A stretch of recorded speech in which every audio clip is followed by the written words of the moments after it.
최승재 의원입니다. 위원장님 그 증인 질의에 앞서 먼저 좀 말씀 좀 드리겠는데 오전에 본인이 질의한 내용에 대해서 추가로 정리를 좀 하면 불법으로 취득한 개인정보로 공익신고하고 포상금이 지급된 건은 피의자가 성폭거에 따라 유죄가 인정됐지만 정통만법에는 인정되지 않았고 당시 성폭법은 공익침해 대상 법률이 아니었다고 말씀하셨고 피신고자들이 처벌받은 성폭법 제14조 2에 따라 처벌받아 정통만법 제44조 7에는 구성요건으로 규정되지 않고 있어 피신고자들이 처벌받은 성폭법 위반은 정통법법 위반에 해당되지 않고 따라서 상상적 경합관계 있지 않다고 보인다고 말씀하셨는데 해당 사건이 신고 당시 공익침해 행위 대상에는 성폭법 위반으로 피신고자들이 형사 처벌이 포상금 지급 요건인 공익신고인지 여부에 대해서 의문이 있을 수 있어 포상금 지급이 적절했는지에 대한 검토가 필요해 검토하셨다고 말씀하셨죠? 그렇습니다. 네, 네. 그럼 지급 사유에 어떤 문제가 있다면 그 나중에 검토하셔서 환수할 계획도 있으시겠네요? 지금 그런 얘기까지 드리기는 그렇고 네, 알겠습니다. 검토를 해보겠습니다. 향후 본위원에게 해당 건에 대해서 진행 사항을 좀 말씀 보고해 주시기 바랍니다. 알겠습니다. 네. 위원님 PT 한번 보시죠. 그 붉은색 선은 전현희 전 위원장께서 밝히셨던 공익 제보자에게 지급된 5천만 원권으로 보여지는데요. 2024년 마약류 관리에 관한 법률 등 위반 신고건에 5,300만 원 지급된 포상금이 지급됐어요. 혹시 이게 양현석 사건의 한서인가요? 제가 거기까지 파악을 못해서 제가 답변을 드리기가 어렵습니다. 네, 알겠습니다. 다시 확인해서 말씀드리겠습니다. 네, 알겠습니다. 먼저 그 증인들 분 중에서 최윤영 우리 디지털 포렌식 센터 대표이사님 말씀 좀 듣겠습니다. 네. 현재 한국 디지털 포렌식 기술협회 협회장 맞으시죠? 네, 맞습니다. 민간 포렌식 업체를 운영하고 계시죠? 네. 그 포렌식 업체에서 일하다 보면 고객의 민감 정보를 잘 접하실 텐데요. 협회장 입장으로 어떻게 취급해야 된다고 생각하십니까? 당연히 외부 어떠한 일이 있어도 절대로 외부 유출되는 일이 있어서는 안 된다고 생각합니다. 혹시 고객이 의뢰한 정보를 공익신고 명목으로 권익위와 수사기관 등에 신고한 경우가 덜어 있습니까? 이번 일 경우 외에는 저도 들어본 적이 없는 것 같습니다. 경찰청 사이버 수사관으로 근무하셨다는데 고객의 정보를 유출하는 것이 법적으로 문제가 없습니까? 합법이에요? 위법 아니에요? 위법입니다. 포렌식 업체가 고객의 민감 정보를 취급하는 입장에서 현재 가장 시급한 문제가 무엇이라고 생각하세요? 현재 포렌식 업계가 시장에 등장한 지 얼마 되지 않아서 기존의 데이터 복구업체하고 좀 혼동하는 경우가 많이 있습니다. 근데 기존의 데이터 복구업체들이 영세업체들이 많다 보니까 이런 정보 보호를 할 수 있는 인프라를 제대로 갖추지 않고 이런 경우가 생긴 걸로 보여지는데요. 좀 입법을 통해서 국민의 그 민감한 개인정보를 취급하는 이런 포렌식이나 데이터 복구업체들이 좀 관리를 받아야 된다고 생각합니다. 네. 포렌식 사업자든 데이터 복구 사업자의 자격과 인증을 좀 강화해야 한다고 말씀하시는 것 같은데 그런 말씀 맞죠? 네, 맞습니다. 네, 알겠습니다. 우리 김소연 증인 앞으로 나와주시고요. 마이크를 좀 가까이 대고 좀 말씀해 주세요. 그 증인은 포렌식 사업자 관련해서 문제가 많다고 보고 고발치했었고 그래서 포렌식 사업자로부터 고발도 당하기도 했는데 이 포렌식 사업자 사건에 관심 가게 된 계기가 뭡니까? 네, 포렌식 업자 이호민 씨가 비실명 대리신고 변호사로 비실명 대리신고 공익신고를 했는데요.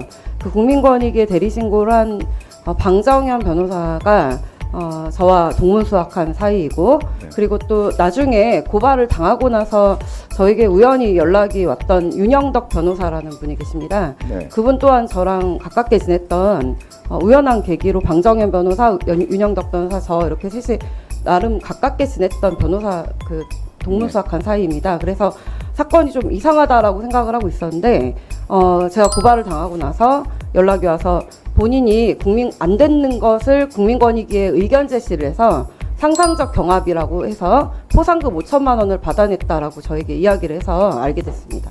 네. PT 이게 뭐 지금 PT 방금 전에 나온 내용 이거 보세요. 화면 좀 보시고 이게 뭔 내용이에요 지금?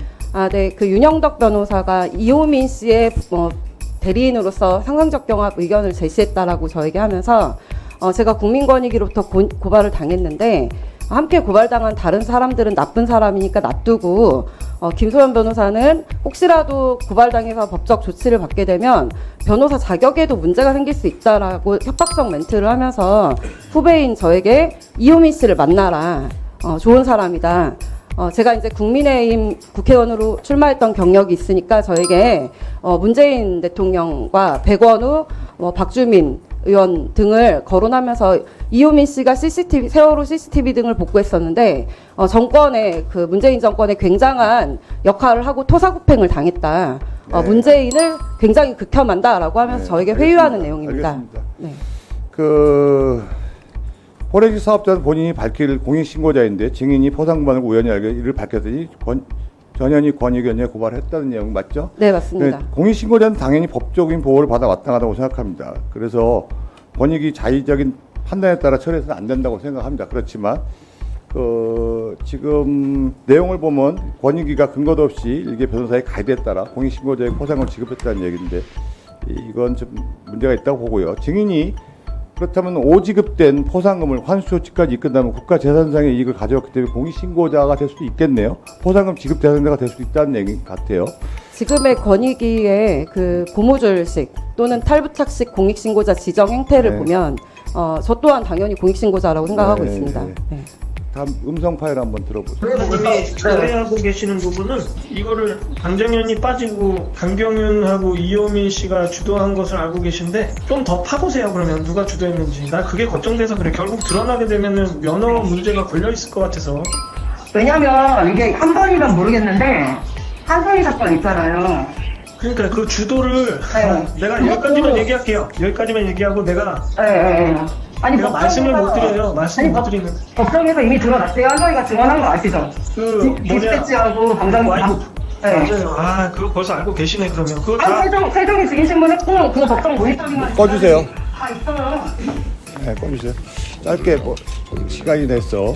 이거 그쪽 변호사하고 지금 나눈 내용이죠. 음성 파일이죠. 네, 그렇습니다. 세간에는 권익위가 특정 진영 사람들을 구제하고 각종 정치 공작에 동원하는 관변 대타로 전락했다고 이야기하는데 이렇게 이 전 권익위원장께서 이렇게 특정인을 보호해야 되는 이유가 뭐라고 생각하는지, 그리고 현재 중앙지법에서 진행되고 있는 손준석 고발사실 재판에서 조성은 씨와 이호민 씨가 관계됐다는 얘기가 법정에 나왔다는 얘기도 있는데 어떻게 생각하시는지 짧게 좀 말씀해 주세요. 네, 존경하는 정무위원님들께 제가 이 사건에 왜 관심을 갖게 됐는지 간단하게 말씀드리겠습니다. 저는 그 정준영 카톡방 사건에서 그 2명의 피해자가 있다고 합니다. 거기에 성착취물이라고 알려진 성범죄 동영상이 찍혀있는 해당 피해자분의 여동생으로부터 전화를 받았습니다. SBS 강경윤 기자라는 사람이 포렌식 업자로부터 카카오톡의 음란 메시지와 영상을 받아서 자꾸 돌리는 것 같다.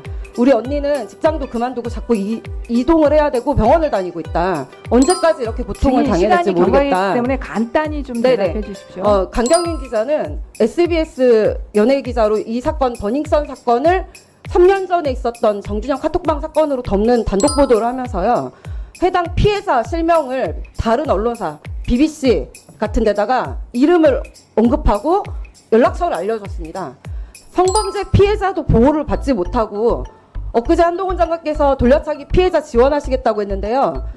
세상의 성범죄 피해자도 그 어떤 돈도 보상받지 못했는데 이 사건 불법 포렌식 업자, 개인정보보호법을 위반하고 통신비밀보호법을 위반한 이 범죄자에게 우리 국민 혈세로 5천만 원을 지급했다는 사실은 도무지 납득할 수 없습니다. 위원님께서 저에게 질문하신 그 이유가 무엇이냐? 저도 이 자리에서 우리 국민권익위원장님을 비롯한 국민권익위 측에 묻고 싶습니다. 왜 특정인을 통하면 공익신고자 지정이 되는지, 그리고 조성은 고발사주 사건에서도 이 이호민 씨는 법정에 증인 신문 과정에서 조성은 씨가 2020년 4월 총선 당시에 그 고발장 텔레그램에 등장했다는 당시에 이호민 씨와 수시로 연락을 하고 통화를 하고 핸드폰 포렌식에 관계 없는 얘기까지는 하죠. 정리해서 말씀하세요. 등장했습니다. 네. 예, 네, 수고하셨습니다. 알겠습니다.